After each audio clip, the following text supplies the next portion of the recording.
말씀의 제목은 듣고 사랑하며 새겨서 가르치라 라는 제목입니다. 오늘 본 말씀은 요단강을 건너기 전에 이스라엘 백성들이 모압 평지에서 모여서 이스라엘 백성들이 애굽에서 출애굽해서 광야에서 1세대가 다 쓰러졌습니다. 그리고 이제 2세대들이 가나안 땅에 들어가게 될 때에 모세가 다시 그들에게 마지막 공부에 설교를 하는 내용입니다. 이 본문 말씀을 유대인들은 쉐마라고 이렇게 이야기합니다. 쉐마는 오늘 성경 말씀 처음 시작할 때 이스라엘아 들으라 라고 할 때에 이 들으라 라는 말씀이 쉐마입니다. 그래서 이스라엘 사람들은 성경을 읽을 때 먼저 낭독하는 사람이 쉐마하고 이렇게 시작하는 경우가 많이 있다고 합니다. 들으라 라고 하는 말씀 참 중요하죠. 누가 들어야 합니까? 지금 본문 말씀에서는 이스라엘 백성들이죠. 그렇지만 이 시대를 살아가고 있는 우리에게도 하나님께서 오늘 들으라 라고 말씀하시는 줄 믿습니다. 오늘 이 말씀이 저와 이 시대를 살아가고 있는 여러분 자신이 하나님 앞에 귀한 말씀의 중요성을 다시 깨닫는 시간이 될 수 있기를 원합니다. 예수님께서도 율법 중에 가장 큰 계명이 무엇입니까? 라고 질문하는 율법학자에게 오늘 본문 말씀을 인용하셨습니다. 마태복음 22장 37절에서 38절 말씀에 보면 예수님도 동일하게 마음을 다하고 뜻을 다하여 힘을 다하여 주 너희 하나님을 사랑하라. 이것이 크고 첫째 되는 계명이다 라고 이렇게 말씀하신 것을 알 수 있습니다. 그래서 이 본문 말씀이 참 우리에게 주는 중요성을 깊이 깨달아야 하는데 오늘 말씀을 들을 때에 이 말씀이 여러분과 저 자신에게 귀한 은혜의 말씀이 되기를 원합니다. 당시에 이스라엘 백성들은 이제 가나안 땅을 들어가기 직전이었습니다. 근데 가나안 땅을 들어가기 직전인데 모세가 왜 이스라엘 백성들에게 이런 권고의 말씀을 했을까요? 가나안 땅에 들어가면 가나안 땅에는 아주 강력한 군대를 가지고 있는 가나안 정착민들이 이미 살고 있었습니다. 그리고 필연적으로 그들과 싸워서 땅을 차지해야 되는 상황이었습니다. 그렇다면 모세가 이스라엘 백성들에게 권고하는 것이 이렇게 말하는 것이 더 맞지 않을까 생각이 되지 않습니까?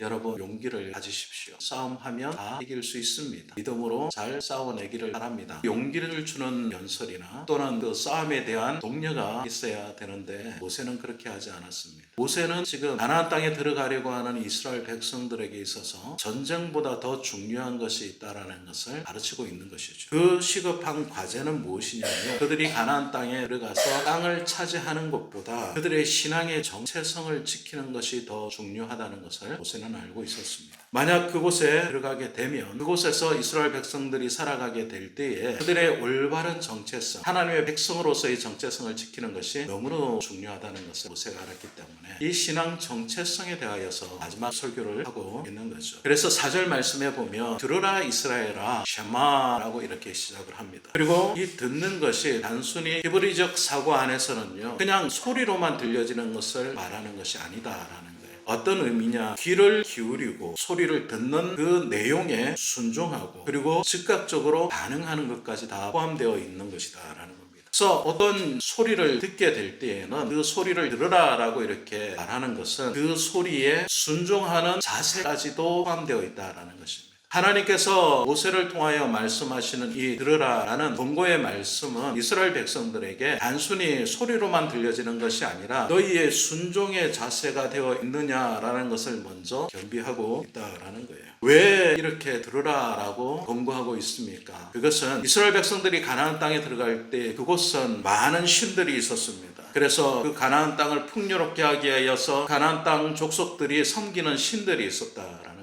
그 신들이 우상을 통하여서 이스라엘 백성들의 정체성을 흔들 수 있기 때문에 이 신앙의 위기를 먼저 들으라라고 이렇게 권고하고 있습니다. 그렇다면 우리가 돌이켜보건대 대부분의 신앙의 위기는 잘 듣지 못하는 것에부터 시작된다는 것을 우리가 알아야 된다는 거예요. 잘 듣지 못하면 그 말씀을 깨닫지도 못할 뿐 아니라 들은 말씀대로 살아내지도 못한다는 것이죠. 그래서 믿음은 무엇에서 생긴다라고 성경은 기록하고 있습니까? 믿음은 들음에서 생긴다라고 이렇게 말씀하고 있는 것입니다. 이스라엘 백성들에게 들으라라고 이렇게 먼저 권고한 것은 그들에게 무엇이 먼저 전제되어야 한다라는 것입니까? 믿음이 먼저 전제되어야 한다라는 것을 이제 권고하고 있는 것입니다. 들으라 먼저 이렇게 권한 다음에 모세가 이스라엘 백성들에게 하나님의 정체성에 대하여서 제일 먼저 이야기를 하고 있습니다. 들으라라고 명령한 모세는 이렇게 이야기합니다. 우리 하나님 여호와는 오직 유일한 여호와시니 라고 이렇게 말합니다.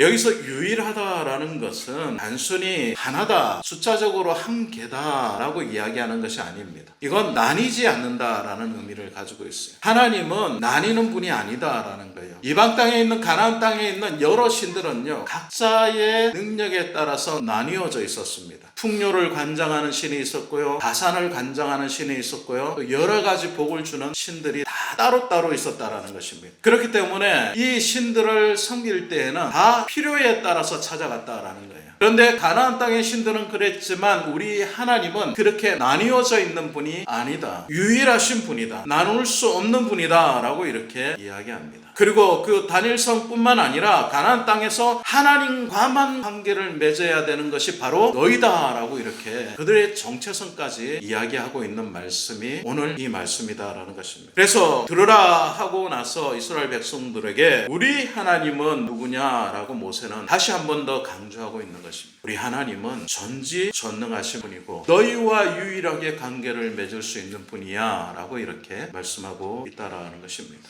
그런데 이것이 얼마나 더 중요하냐라고 하면 가나안 땅에 들어간 이스라엘 백성들이 우리는 이미 익히 알고 있지만은 그들이 하나님만을 섬겨야 되는 유일한 관계를 저버리게 됩니다. 어떻게 하지요? 하나님도 섬기고 우상도 섬기게 된다라는 거죠. 우리가 익히 알고 있듯이 가나안 땅에 들어간 이스라엘 백성들은 그들의 전 생애를 통하여서 단 한 번도 하나님을 부인한 적이 없는 백성들입니다. 근데 문제는 하나님도 섬기고에 있다는 것입니다. 하나님도 섬기고 또 필요에 따라서 다른 신도 찾더라라는 겁니다. 모세가 가장 권고하고 경고하면서 하나님이 어떤 분인가를 말씀한 내용 안에는 하나님의 유일하신 분이고 그 유일한 관계가 너희와 맺어져 있다라는 것을 권고했음에도 불구하고 가나안 땅에 들어간 이스라엘 백성들이 누구와 관계를 또 맺습니까? 각기 다른 신들과 우상과 관계를 맺게 되더라라는 것입니다. 이것을 돌아보면 우리 자신의 신앙을 한번 생각해 볼 수 있지 않습니까? 우리는 하나님을 잘 섬기는 하나님의 백성이죠. 우리는 하나님을 떠난 적이 단 한 번도 없습니다. 그리고 우리는 우리의 입에서 늘 하나님을 사랑한다라고 말합니다. 그리고 주일이 되면 하나님 앞에 나와서 예배합니다. 그런데 여러분의 일주일의 삶 속에서 정말 하나님만 섬기고 계십니까? 우리의 삶 속에서 하나님만 섬기고 그분을 유일한 우리의 하나님으로 믿고 있다 고백은 하지만 우리의 삶 가운데서 보면 우리의 풍요를 위하여서 우리의 필요에 따라서 다른 신들을 쫓아가고 있는 것은 아닙니까?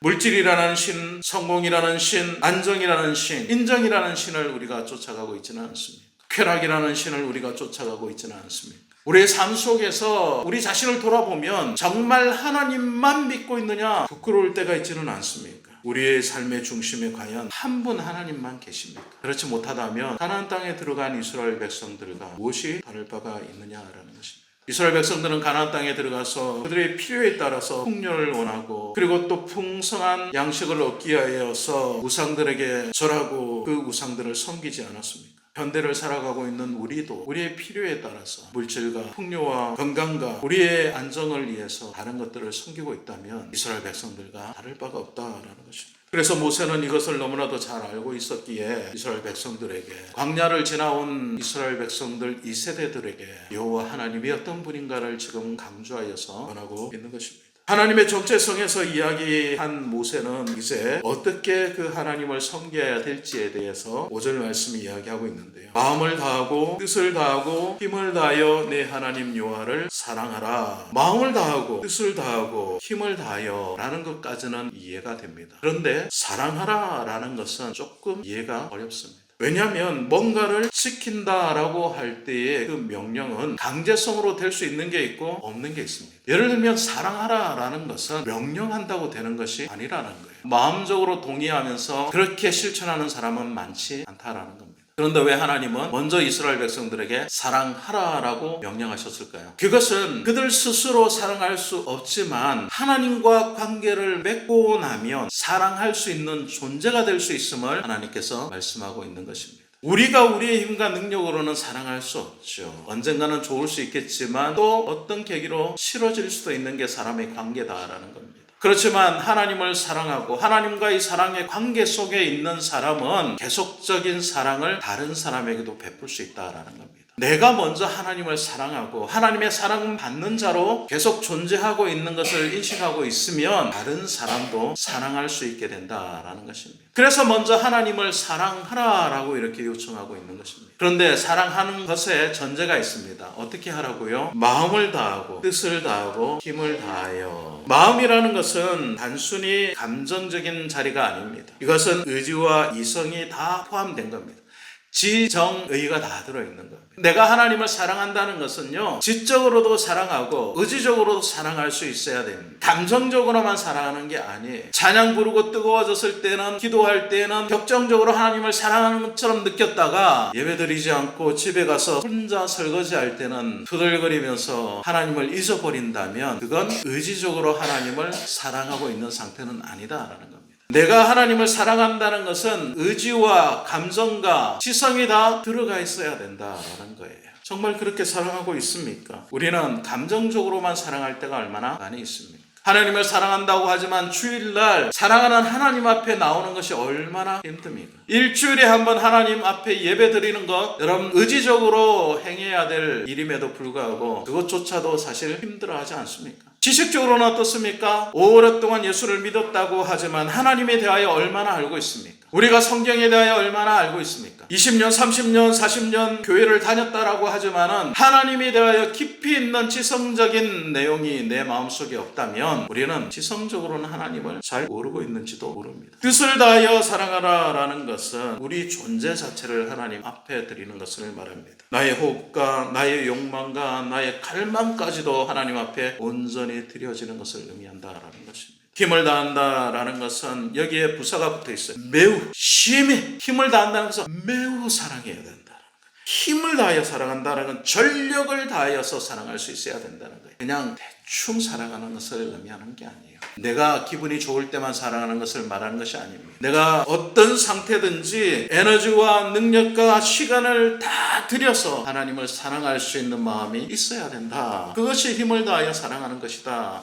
이렇게 성경은 우리에게 요청하고 있는 것입니다. 사랑하는 여러분, 여러분의 마음과 여러분의 뜻과 여러분의 힘을 다하여 하나님 정말 사랑하고 계십니까? 혹시 이 부분의 한 부분만 집중되어서 사랑하고 계시지는 않습니까? 그래서 우리가 잘 알고 있는 성 아우구스티누스가 있습니다. 이분은 사랑의 질서에 대해서 이렇게 이야기해요. 하나님을 우리가 사랑하게 되면 모든 사람을 사랑하게 될 수 있다라고 이렇게 이야기합니다. 질서가 있다라는 거예요. 사랑에. 하나님을 사랑하는 자만이 사람을 사랑할 수 있게 된다라는 것입니다. 사랑하는 여러분, 우리가 사랑의 질서가 잡혀있는 사람들이 될 수 있기를 원합니다. 지혜와 성과 의를 다하여서 하나님을 사랑할 수 있기를 원합니다. 혹시 우리의 삶 속에서 이런 부족한 부분들이 있다면 다시 살펴보고 하나님 앞으로 헌신할 수 있는 마음을 새길 수 있는 저와 여러분 될 수 있기를 원합니다. 마지막으로 우리에게 요청하는 말씀이 있는데 그것은 마음에 새기고 가르치라라는 말씀입니다. 자, 들으라라고 이렇게 요청한 다음에 하나님을 사랑하라라고 우리에게 명령하셨습니다. 그리고 사랑하는 것을 지정의로 온전을 다하여 사랑하라라고 요청하셨습니다. 그리고요, 마음에 새기고 가르치라라고 이렇게 말씀하고 있습니다. 사랑은 자신의 고백만으로 끝나는 것이 아니다라는 거예요. 내가 하나님의 사랑을 깨달았다면 또 그 사랑을 누구에게, 하나님의 사랑을 알지 못하는 사람들에게 가르치고 새길 수 있게 하여야 한다라는 것입니다. 자녀들에게 먼저 가르칠 수 있어야 할 것입니다. 믿음의 그리스도인들은 그들의 자녀에게 신앙이 전수될 수 있도록 가르칠 수 있는 마음이 있어야 될 줄로 믿습니다. 나만 잘 믿는 사람이 아니라 내 대해서 신앙이 끊어지는 것이 아니라 나의 다음 세대까지도 하나님을 사랑하고 하나님과 깊은 관계를 맺고 하나님 백성으로 살아갈 수 있도록 원하고 가르칠 수 있어야 된다라는 것입니다. 그러려면 먼저 전제되는 것이 마음에 새겨야 한다라는 거예요. 마음에 새기는 방법이 나와 있는데요. 그것은 뭡니까? 7절에서 9절 말씀에 있습니다. 집에 앉았을 때든지 길을 갈 때든지 누워 있을 때든지 일어날 때든지 삶의 모든 순간순간 다 하나님을 내 마음속에 새기고 그 새겨진 하나님의 말씀을 가르칠 수 있어야 된다라는 것입니다. 흔히 우리는 가르친다라고 할 때에 교회 오면 다 가르쳐 주지 않나 라고 생각할 수 있습니다. 우리 자녀들을 그래서 교회에다가 위탁하는 것으로 끝내려고 하는 부모님들이 있습니다. 그래서 한국의 주일학교가 굉장히 흥황했다가 그것 때문에 무너졌습니다. 교회가 모든 것을 할 수 없습니다. 일주일에 한 번 아이들이 가정에서 제대로 교육을 받고 신앙적인 어떤 상태를 가지고 교회에 올 때에 그들의 신앙이 성장하고 성숙될 수 있는 겁니다. 근데 일주일 내내 가정에서 하나님 말씀을 들어본 적도 없는 아이들이 주일날 교회 와서 한 번 그 말씀을 듣는다고 변화될까요? 한 번 가르침을 받는다고 그들이 성숙될까요? 그렇지 않다라는 것입니다. 그래서 종교개혁자였던 루터가 가정은 말씀을 가르치는 작은 교회다라고 이렇게 강조했습니다. 그리고 부모들은 그 가정의 제사장이다라고 이렇게 말했다는 것입니다. 사랑하는 부모님들, 여러분들이 가정의 제사장입니다. 여러분들이 자녀의 신앙을 책임질 수 있는 사람이 되어야 한다라는 것입니다. 손목에 메고 미간에 붙이고 문설주에 기록하면서까지도 그들을 가르치라라고 말씀하신 것은 내가 전인적으로 내 보여지는 모든 삶을 통하여서 가르쳐야 된다라는 것을 말하는 거예요. 단순히 교회 와서 성숙된 모습 한번 보여준다고 자녀들이 변화되는 게 아니다라는 겁니다.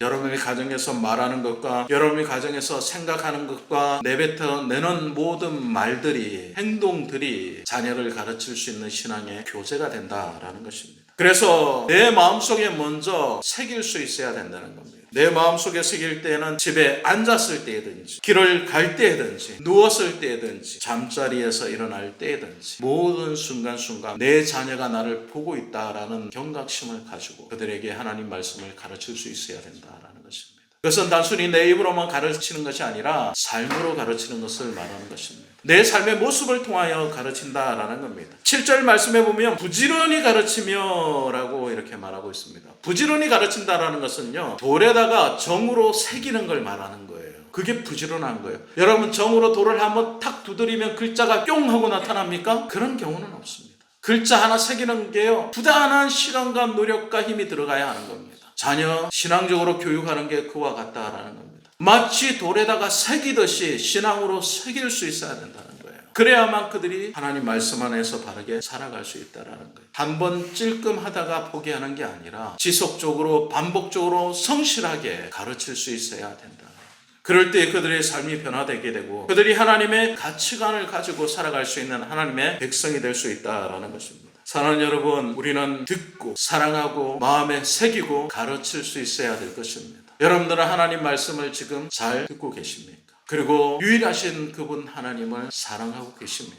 그리고 그것을 여러분 마음속에 새기고 계십니까? 그리고 그것을 여러분의 자녀와 믿음의 후세대들에게 가르치고 계십니까? 만약 이 한 가지 중에서라도 놓치는 것이 있다면 우리 자신을 다시 돌아보고 하나님 말씀에 솔직하게 우리 자신을 내어놓고 변화를 요청할 수 있는 저와 여러분 될 수 있기를 원합니다. 오늘 어버이 주일입니다. 어버이라는 것은 삶의 모험을 보여주는 자입니다. 단순히 어른이 되었다라는 것은 나이가 많이 들었다라는 것을 의미하는 것은 아닌 줄 압니다. 내 신앙의 모습이 내 자녀들에게, 내 믿음의 후세들에게 보여질 때에 진정 하나님을 사랑하는 모습으로 보여지고 있는가를 우리 자신이 돌아볼 수 있기를 원합니다. 그리하여서 다시 한 번 더 하나님 말씀을 듣고 깊이 사랑하며 마음에 새기고 가르칠 수 있는 저와 여러분 될 수 있기를 주님의 이름으로 간절히 축원드립니다.